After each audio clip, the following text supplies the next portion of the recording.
اللہ الرحمن الرحیم۔ معزز سامعین کرام، السلام علیکم۔ ہمارا معاشرہ بلکہ پوری دنیا کو آپ دیکھ لیں کہ اس وقت جہالت میں گری ہوئی ہے، باطل طریقوں پر کام ہو رہا ہے۔ اسلام کا جو ضد ہے نا وہ جہالت ہے،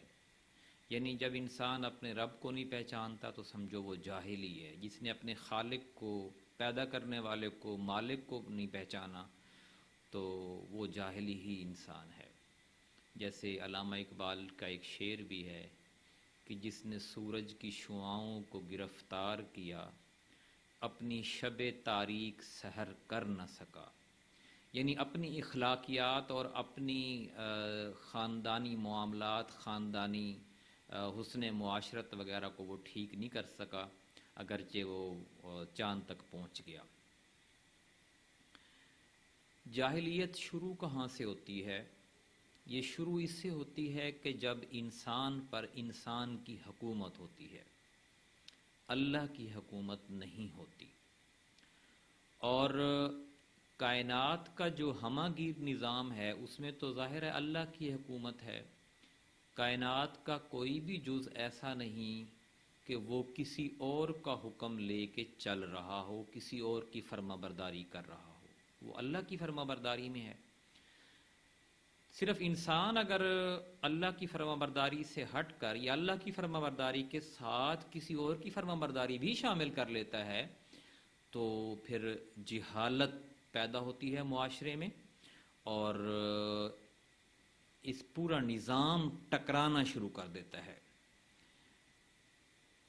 کیونکہ انسان کے جو غیر ارادی حصے ہیں وہ تو مجبوراً اللہ تعالیٰ کے حکم کے پابند ہیں۔ جب وہ اپنے ارادی حصوں کو اللہ کے حکم کے خلاف لے جاتا ہے تو دونوں آپس میں ٹکراتے ہیں، اور اس ٹکراؤ میں جو ہے وہ نقصان ہوتا ہے۔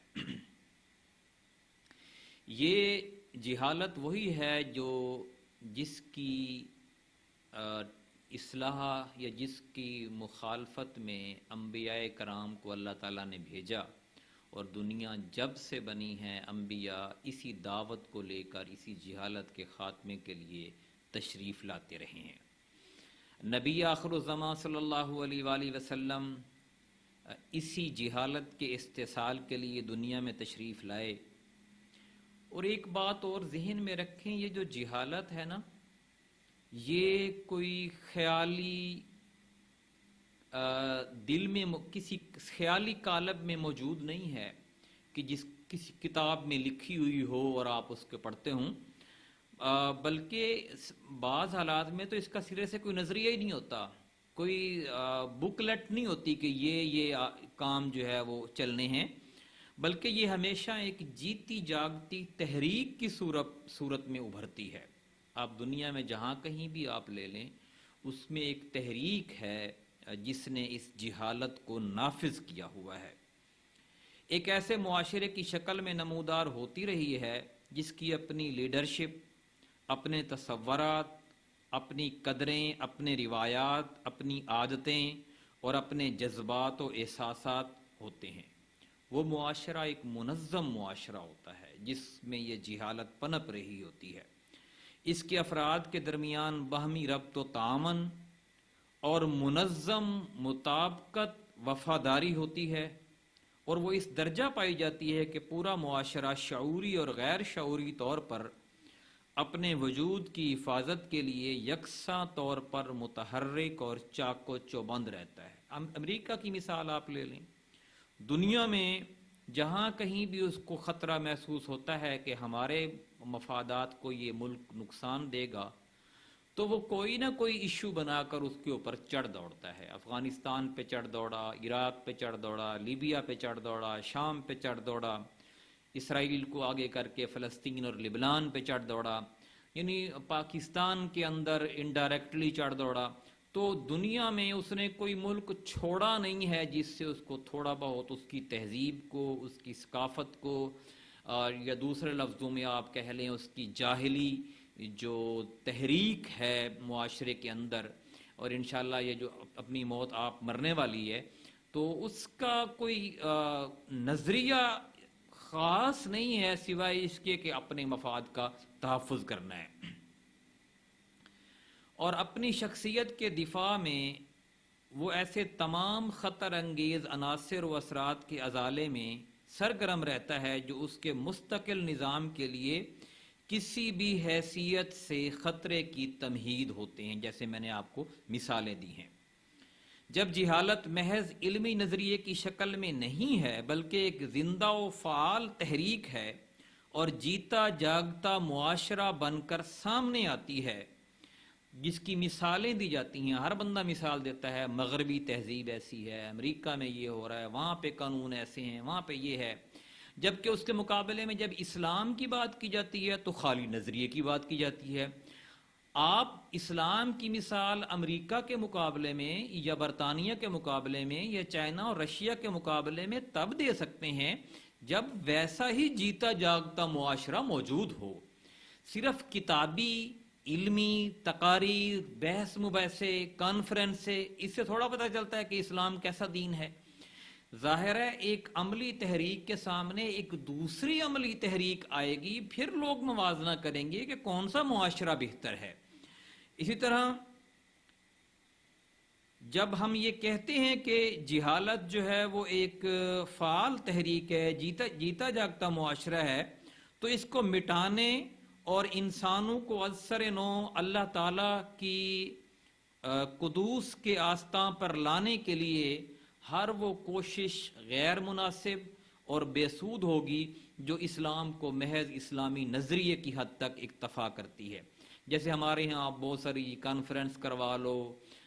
فلاں امت کانفرنس، عظمت قرآن کانفرنس، عظمت رسول کانفرنس، یہ کانفرنس وہ کانفرنس، اور کرنا کچھ نہیں ہے، بس اس کے نام پہ اپنا تقریریں جھاڑنی ہیں، معاشرے کو میسج کوئی پازیٹیو یا نیگیٹو چھوڑ دینا ہے، اور اس کی بحث مباحثے ہونی ہیں، اور پھر یہی سی پہ چلتا رہتا ہے۔ بلکہ اسلام تو یہ کہتا ہے کہ آپ ایک تحریک ہوں، ایک ایسے معاشرے کو جنم دیں جس کی عملی تصویر اسلام ہو، جو عمل سے، جیسے نبی کریم صلی اللہ علیہ وسلم قرآن کی عملی تصویر تھے، آپ کی زندگی قرآن ہی ہے جو کہ مسلمانوں نے اب چھوڑ دی ہے۔ اب وہ صرف پڑھنے پڑھانے، بحث مباحثے اور تقاریر کے مقابلے اور اس طرح کے کاموں میں اپنی جو سرگرمیاں ہیں وہ کھپا رہے ہیں۔ عملی طور پر پوری دنیا پر یہ جہالت قابض ہے، یعنی اسلام کا جو الٹ ہے، جو باطل ہے، وہ قابض ہے، اور اس کی پشت پر، اس کی سپورٹ میں ایک زندہ اور متحرک ادارہ موجود ہے۔ امریکہ میں بھی، برطانیہ میں بھی، ہر جگہ ایسی حالت میں